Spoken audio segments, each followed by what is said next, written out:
अस्सलाम वालेकुम जमात शीशम, कैसे हैं आप लोग? जी उम्मीद है खैरियत से होंगे। हम सबक पढ़ रहे हैं इंसानी बस्तियाँ, और इसमें आज जो हमारा उन्वान है वो है शहरी सरगर्मियाँ। तो आप खोलेंगे सफ़र नंबर 103। और पहले सबसे पहली बात है कि शहरी सरगर्मी से मुराद क्या है, क्या होती हैं शहरी सरगर्मियाँ। तो शहरों में मुख्तलिफ़ किस्म की सरगर्मियाँ जारी होती हैं जिन्हें शहरी सरगर्मियाँ कहा जाता है। अच्छा जी, कैसी सरगर्मियाँ जारी होती हैं? शहर जितना बड़ा होता है सरगर्मियाँ इतनी ही बढ़ती जाती हैं।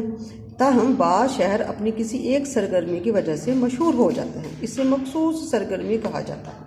अच्छा जी, आइए अब हम चंद सरगर्मियों पर नज़र डालते हैं और देखते हैं कि कौन कौन से शहर अपनी ऐसी किसी सरगर्मी की वजह से मशहूर हैं। तो सबसे पहले जो है हम कहते हैं इंतज़ामी सरगर्मी। जी, तो कौन सी सरगर्मी? इंतज़ामी सरगर्मी। कुछ शहर दारुल हुकूमत होते हैं और मुल्क की इंतज़ामिया इन शहरों में बैठ कर मुल्क का इंतज़ाम चलाती है। ठीक हो गया। अब जैसे आपको पता है कि हमारा दारुल हुकूमत कौन सा शहर है? जी बिल्कुल ठीक, हमारा दारुल हुकूमत इस्लामाबाद है। ठीक हो गया। इसी तरह बरतानिया का या इंग्लैंड का दारुल हुकूमत कौन सा है? जी लंदन है। और जो है अमेरिका का दारुल हुकूमत क्या है? वाशिंगटन है। ठीक हो गया। तो ये सारे शहर जो हैं ये किस लिए मशहूर है? कौन सी सरगर्मी के लिए मशहूर है?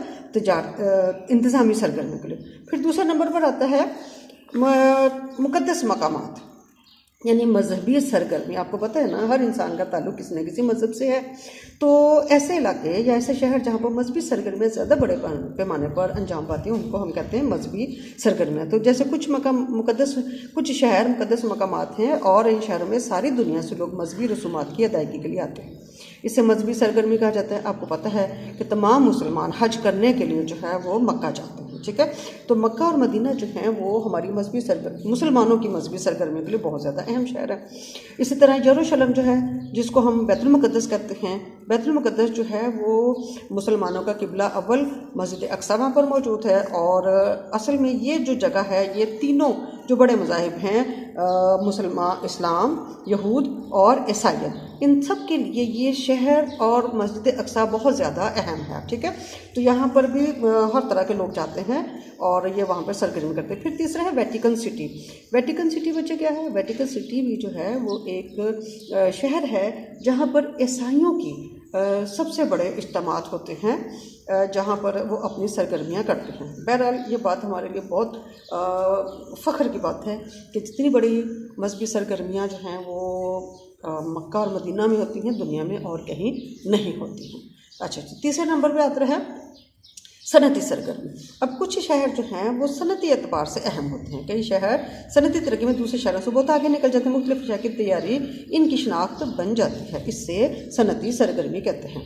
मसलन सियालकोट है। अब सियालकोट पाकिस्तान का शहर है और पाकिस्तान में जो है वो बहुत ज़्यादा जो है वो खेलों का सामान तैयार होता है, लाते जराही तैयार होते हैं मुख्तलिफ किस्म के। इसी तरह पीटर्सबर्ग है और लंदन वगैरह के शहर हैं जो अपनी तजारती सरगर्मियों के लिए बहुत ज़्यादा मशहूर हैं।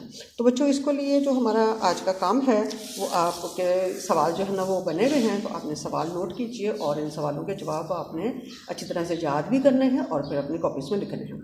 तो सबसे पहले सवाल है कि शहरी सरगर्मी से क्या मुराद है? आप बताइए कि शहरी सरगर्मी किसे कहते हैं। दूसरे नंबर पर इंतज़ामी सरगर्मी से क्या मुराद है और इंतज़ामी सरगर्मी से मुतल्लिक़ चंद मशहूर शहरों के नाम बताएं। तीसरे नंबर पे सवाल है हमारा कि मजहबी सरगर्मी किसे कहते हैं। ठीक है, मजहबी सरगर्मी बताइए और इस सरगर्मी के लिए कौन कौन से शहर मशहूर हैं। चौथे नंबर पर हमारा आ गया है कि सनती सरगर्मी क्या है, यानी वो शहर जहाँ पे सनती तौर पर बहुत ज़्यादा तरक्की हो जाती है वहाँ उसको सनती सरगर्मी। और इसके लिए चंद मशहूर शहरों के नाम बताइए। आप अपनी बुक में से भी याद कीजिए और इसके अलावा अगर आपको कुछ शहरों के नाम पता हैं तो वो भी आप उसमें शामिल कर सकते हैं। ओके बच्चों, अल्लाह हाफ़िज़।